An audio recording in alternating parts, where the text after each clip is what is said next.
Good morning. Today we'll see about the business intelligence tools unit 5, that is data simplification and charts in Tableau. Introduction. A chart is a representation of data in the form of graph, diagram, map or Tableau format. Consider the most common chart: scatter plot, bar chart, line graph and pie chart. These chart types or combination of them provide answers to most questions with the relational data. Visualizing data with a chart relies on drawing point using a Cartesian coordinator, example XYZ, based on a set of dimensions and measures. Dimensions, example categories, dates, etc. Group the measures, example profit, dates, temperature, etc. For analysis, the measures are then rendered on the corresponding coordinators to create a visualization. Some types of visualization excel at displaying many dimensions, example order bar chart, while others can only support a few with a clarity, example pie chart. Working with a combined axis.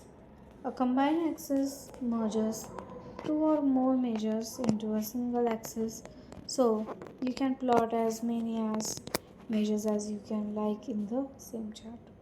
So here is build common chart types in the data view tablet. Charts. First one, bar chart.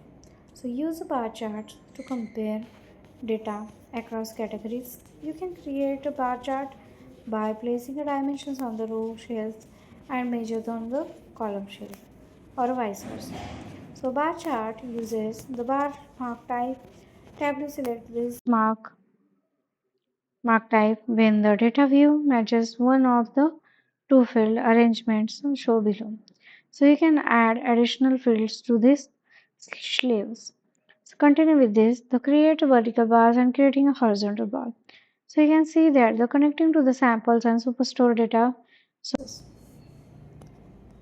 Continue. So the drag the order data dimensions to the columns and drag the cells measures to the row.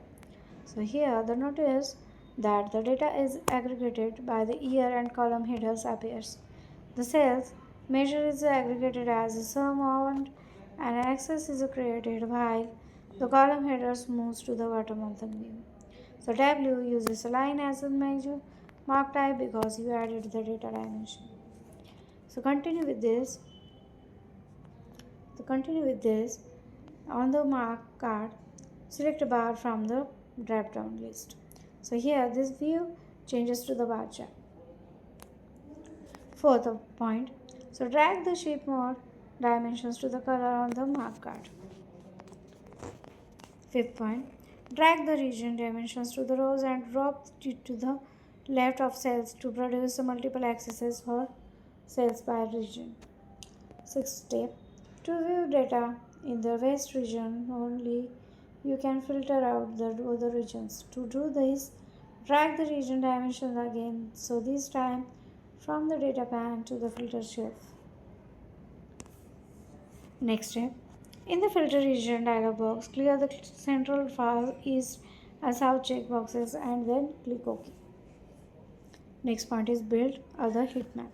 So heat map is defined as the graphical representation of the data using colors to visualize the value of the matrix.